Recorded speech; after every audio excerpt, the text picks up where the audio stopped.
traditional institution is being embarrassed all over by most occupants of the thrones everywhere, all over Yoruba land. And I think this should be a cause of concern for all Yoruba people everywhere, because the traditional institution is well revered. There's a video of the OBA of one town in Ogun State, Ifo to be precise, who was doing a summary trial for a gentleman, an elderly man in the open. And we need to talk about this for a reason. We do not want our society to be lawless, where people who have some power in their domains will take laws into their own hands. I am having to contribute to this conversation because this channel, if you ask Jimmy, is for us to learn, to grow, and to live better in a complex, dynamic, and rapidly changing world. And it's not to finger point any individual like the Kabiyesi or FIFO himself, OBA of IFO, I don't know his title, or Onifo of IFO, but for us to take lessons learned, for us to be able to have these conversations for a better society. It is very, very disturbing and concerning that people were slapping that elderly man on that video. They was being humiliated. He was being insulted. The man ate the humble pie. He was very calm. He was pleading his case, but he was judged. Nobody should be considered guilty until he has had his day in court, until he is found guilty. Even an accused is presumed innocent in the eyes of law. The traditional institution is respected, it is revered, but the people that are being put in position are, maybe their rightful position, maybe they are the next in line. A lot of them are not bringing positive perception, positive comments. They are not bringing positivity.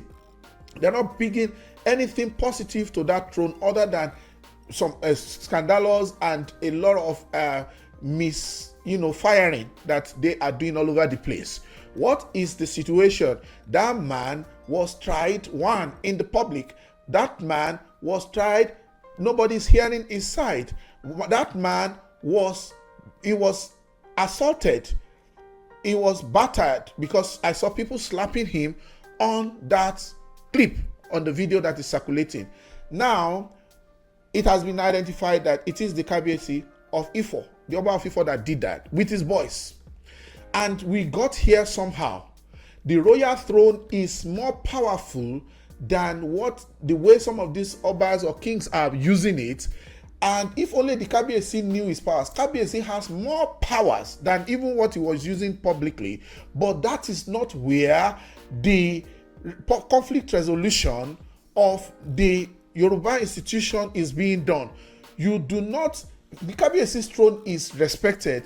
For Kabiyesi to even go to the streets, he did not went to the streets, he left his throne. He put on the character of a street person, because everything they did for that man was totally street. There was nobody that had the wisdom of the elder. Even if they put a 20-year-old or 30-year-old on the throne, people prostrate for him because of his traditional office and position and the stool and the wisdom. There is a wisdom that comes with that throne based on the way the king is raised and groomed as a royal. There is nothing royal about the way that man was treated in that video.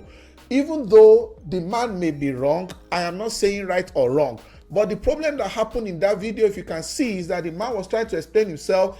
He was being, condemned as guilty. He was like guilty as charged. Okay? And it looks like he went to visit someone, or he was seen in the company of someone who had an issue with the Kabiyesi, and it is now like an issue of the enemy of my enemy is my enemy. That is what the Kabiyesi is doing, and he wants to use his position. He wants to use it. He used his office, his position to oppress a member of his society, a member of his community, and that is bringing the kind of personality, the kind of character, the kind of pedigree of this Kabiyesi. This one, I will not narrow it down to him alone. There's one that is around that lasso or all over. We have these people. There, you can see how the Oluwa of Iwo. There are a lot of kings that have been. People do make mistakes, right? So I'm not saying that because they are kings, they do not make mistakes. They are human. We are flesh and blood. Even me in this particular, presentation, you can already identify slip of tongue. I make mistakes. Everybody is mortal. We are human and we are fallible. That taken. The point is that what happened to that man wasn't an emergency. It's not as if they met near Selgweji. Maybe they met, or just suddenly. This Kabiyesi left his throne, he left his house, he left the palace, and went to the street to act. The Kabiyesi's influence, the throne of Kabiyesi means a lot. The throne of Kabiyesi has more powers. He only demonstrated the streets in him. And many of the Kabiyesis that we have in a lot of Yoruba cities or towns, they have streets in them. Some of them they are from the streets. Though they are royal, they were born with blue blood, the royal blood, but they are not cultured, and some of the times you see it's showing up in their character. That is why some of the government people, some of the industrialists, they don't take some of them serious, because they see them as, second to louts, what you call touts. And, Bashir Lankoni, it is the way you carry yourself. That's how people will meet you. The way you dress is the way you'll be addressed. And the kind of shame that these people are bringing is based on their recruitment process. Yeah, kingship is by dynasty. There have to be some families that they have a rightful place to the throne. So that's how some of these people are selected. But they have a lot of these people have entitlement mentality right from the time they are born, because in the past, some of them still think they are living in the past. The authority of the Kabiyesi, he has power to try that man as a Kabiyesi, even though nobody should be a judge in his own cause. The lawyers will say, nemo that, quote, not habit. No, you cannot be a judge in your own cause. Kabiyesi is concerned here. He's an aggrieved party, and is using his instrument or the power of his office to just oppress somebody openly and blatantly like that. But normally, even if it was a Kabiyesi that is well groomed and has royalty in him and understands the power of his throne, he can send for that man to be invited. If that man is, being stubborn, he can send his emewa to go and bundle the man and bring him to the palace. He still has that power. And then it will not even be the Kabiyesi talking to him. That Kabiyesi is Oba, and he has chiefs. There are people in the palace that are involved in conflict resolution on daily basis. Some of the cases you see in the public place, in courts, and some of them that you see in police stations, some of them they have tried to resolve locally, maybe from CDA. We have institutions like CDA, like from the streets, like from the palace place. Kabiyesi that you are seeing it, that man you are looking at in that video, he's a very powerful man. I hope he knows how powerful he is, but misuse of power or abuse of power should not be encouraged. If you know what Ifo is, if that Kabiyesi's jurisdiction covers the whole of Ifo local government, other than maybe an Ifo domain, I don't know whether it is his domain is at Arisetvnews area, maybe from Abekoko or from Ilepa side up to Ifo, or after Ifo, maybe what do they call this place now, Arisetvnews, maybe towards the boundary of Itori. The local government, if his rulership is extends to the villages under him, the local government of Ifo is one of the largest, if not the largest, one of the largest in Ogun State. It extends to Ojodu. It shares boundary with Lagos. It is massive. That man, he's controlling a massive, jurisdiction as a Kabiyesi. So it will even Baale under him. That man will have more than 20 Baales under him, because that local government is massive. They should not even behave the way he has come to behave in the public. I am not condemning him in the sense that everybody makes mistakes, but I am telling you that a lot of people that you find in that Kabiyesi position, if it was by appointment, we'll say, how are they appointed? But you can see the gap in someone being cultured as a royal. You see, there's something called royalty. When somebody is born in a royal house, they do not allow them to behave publicly the way all the rest of us behave. There's a way they eat, with caution, with class, with civility. There is a way they talk. even rich people who do not have any blood of royalty in them, when people get rich, they know that they are big people in society. They will walk gently, they will talk gently, they will culture themselves, they will be more composed, they will be calm, they will be cool, they will be collected, they will be very, very, behavior savvy. Do you understand? Now, in the palace, especially for those people who are having the right of ascendancy, some grooming is missing or are missing, because we see a lot of these things happening in Lagos, Ogun State, and some of those places where you have foreigners coming to invest, foreigners coming to live, because usually some of these things, abuses don't happen among them or we. They happen actually to people who have, the town, you may not even know your subjects again. People come from outside, and then the entitlement, I'm being careful here, I really know what I want to say, that some of these people, they are half king and half lout, what people call TOUT AGBERO. You see, some of these people, they came from the street because right from childhood they have entitlement mentality, what is called omonile. Omonile means son of the soil, and all of us are omonile because all of us are sons of the soil from one place or the other. If you are not son of the soil where you are living right now, at least your parents didn't drop from the sky. Everybody has a village, everybody has their own extraction where they are originally from. But because of these people that are in towns and cities, that's part of the controversy, when some people come and claim, some things in Lagos, because they are indigenous of Lagos, they are people who are original to Lagos, and because it's usually foreigners that develop places. Look at America, for example. America is a melting pot. People that came to develop this country, they are not even the Aborigines. We have the American Indians, we have the Cherokees, we have the black things, we have a lot of people. We have the original Indians that owns the land.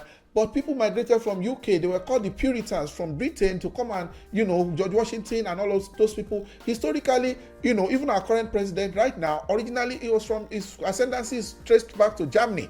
So you see people from India, you see people. So it is foreigners that, even in Nigeria, go to the cities, go to Lagos, for example, most of the development is not even by indigenes. The indigenes, instead of them, they may not think out of the box because they have not left the locality. But people from outside, they will come, they will say, there's no chemist, they establish chemist. There is no school, they establish school. Or the school is not enough. Maybe the public school there, they will see, maybe there's no hotel, they'll say, business opportunities. Outsiders come to see what the insiders don't see. They bring opportunities into the cities, into the towns, and to some villages, and that's how civilization is. But unfortunately, some of the indigenes, they get, very petty, they get envious, and they get jealous, and sometimes, apart from taking money of course, they have to sell their land. That is very, very well taken. They exchange the land for money, which is okay. They will collect money for receipt. They will collect money for agreement. They will collect money for, deed of assignment. They will collect money for conveyance. They collect money. They will collect all the money, and they keep selling the land. By the time they finish selling on the land, they will now be going to the street. They will go to the people's shop to be asking for money. They will just be using, thuggery. The power of the muzzle now to muzzle people who have actually paid for the land and they are legit owners of their property. That is the character that you are seeing them displaying on the throne now, because they have sold they have finished selling the land, and then a lot of them, that's how they enter streets. Some of them may be in their younger age, people that are collecting money, because some of them, because of their entitlement mentality, there are a lot of educated people among the royals. Don't misunderstand me. But there are some, maybe their mothers didn't train them, or the KBC has multiple wives, or some people don't even care. These people find their way to the street, and sometimes they are at the back of these people that are collecting money from the bus stop and everything, because they are indigenous. They know the nitty-gritty, they know the inside out of that place, and they will tell you whether it's Okada or Marwa or boss, that without the authority, and it is true. Even people selling on the street, some Omoniles live by going on daily basis, apart from the local government ticket. If some of them need things, sometimes they take it from the goods or the wares of people that are selling in the street. Even shopping complexes, they will just go in there and just begin to obtain people. Why? Because of entitlement mentality. You see, this kind of mentality, if some of them find their way to the throne, or even if they never had any kind of that kind of growing up, kind of these things I mentioned, they have that mind that they have the power, and their power, they don't use the authority in the right way. He could have invited that man to the palace, get the chiefs to interrogate him, And even if they have a sanction for him, there are level of sanction that can be given at community level, but it should not be against the constitution of Nigeria. And if he's grieved, he feels that it's a serious offense, he should sue him to court. If he's grieved, he can't handle it, he should go to the police and report him or raise a petition. He did not do that. He considered the man as an enemy of his because the man is a friend or is having something to do with a perceived enemy of the Kabiyesi. You see how I'm going into all of this? Because we are making the problem statement and we are looking at the situation, which I'm already in the situation. We are going to have some conclusion and recommendations right now, because this Kabiyesi used his power in the wrong way. Nobody is saying the authority, he doesn't have it. In Yoruba land, there's a lot of things that are going, not just Yoruba land. See, the colonialists, they came to mess up our traditional institution and they took all the power to themselves. And you know, even some of these big kings, every king is under one local government chairman or the other. And you can imagine, just so that local government chairman are public servants. It's one civil servant, they pay them salary. You understand? And they are just like civil servants in the eyes of some of the law. And that is why these politicians know them. You see them, some of the times they don't respect these Kabiyesis. Why? Because they know their character. And there are people that come to town. I heard of one big man that went to establish something, whether Ondo or Ekiti State, and he's not even talking to the natives. Because he has the money. And some of them, if you hear what they have done, instead of trying to cooperate to bring progress and still using their relationship to get money from these people, they will stand in the way that you can't get anything done. And sometimes they frustrate people. Sometimes people run for their own lives. I congratulate the man that is being tried in this video for a reason, because this man escaped jungle justice. With what we are seeing, usually when videos come out, you don't see the beginning, you don't see the end, you don't see the before and the after. What you see is what is being posted. That man was being slapped, he was being kicked. That is under, in the open. Supposing Kabiyesi, you even tried now. Why? Because you didn't show yourself as a mean person. Kabiyesi might not even send people sometimes. This man could have been handled in a different way, in secret. They might molest, they might beat, they might harass. So in a way, I think that one, the man should consider himself lucky that he was not waylaid, he was not cornered, and he was not met on the way to the farm or in the night or going out early in the morning. That man should be thanking his chi, his inner God. He should be thanking his head, his inner head. That is, his inner head did not, contradict, did not compromise him. Because what these people did, they could have done it privately to the man. Anybody that has seen I lost 3 lands in Lagos. I lost land at Itele. Even in Ogun State, very close to that before. I lost land in Itele. I lost another land to these Omonile people somewhere. Where is it called? Many years ago. That's like Owode Jako. And there's another. Where is the third land safe? I'm even beginning to forget, but because I didn't prepare to say that here. See, when these people, you pray never to have the problem of Omonile to the point that you'll be living your life in fear. You see, these people, they can be very, very mean. That's why police, when it comes to land feud, police can't handle it. Because these people, that's how this man was slapped. They use cutlass if it gets that bad, especially when they want to take possession. Sometimes some of them carry firearms. We have seen them exchanging fire with the police. And some of them, they can just do bodily harm to people. Okay? I let those lands go because I love my life more than the land itself. So at the end of the day, ultimately, what I'm saying here is that this Kabiyesi does not have the power to summarily try somebody in the public. While he was expressing his authority, his associate, his boys were slapping that man. That is not acceptable. Why? It is this man today. It is happening in Ifo today. It can happen in another place tomorrow. We do not need people that will demonstrate, some street attitude and thuggery in the place of the these Kabiyesis, they have power. And people are clamoring for the restoration of the respect for traditional institutions. I don't think that is the way we are going to achieve that, the way some of these Kabiyesis are going. And they do not understand that we are in 2025, for crying out loud. And we want everybody to be safe. We don't want Kabiyesis to feel that they can just do and undo. Those days are gone, but they have a role in society. They are the stabilizing factor of society. They are the real authority, and they are closer to the people. And we really respect Oriade. Oriade themselves should respect Oriade. They should respect the throne. They should respect their personality. And then we need people who are more cultured. Education and culture is not the same thing. The fact that somebody didn't have a PhD or he didn't go to school or have a degree does not mean that he doesn't have his omoluabi. This one that the OBA of IFO did is not Yoruba-ish, it's not Omoluabi-ish. I don't say that man that they were trying is right, but they could have handled it in a different way that would not amount to just, punishing. And then, that man is an elderly man. They should have treated him with more caution. Thank you for staying tuned. And I wish that I'm asking you to please click the subscribe button, click the notification bell, and also like this video. And let's hope and work towards a better society. Thank you. See you on the next one. Bye.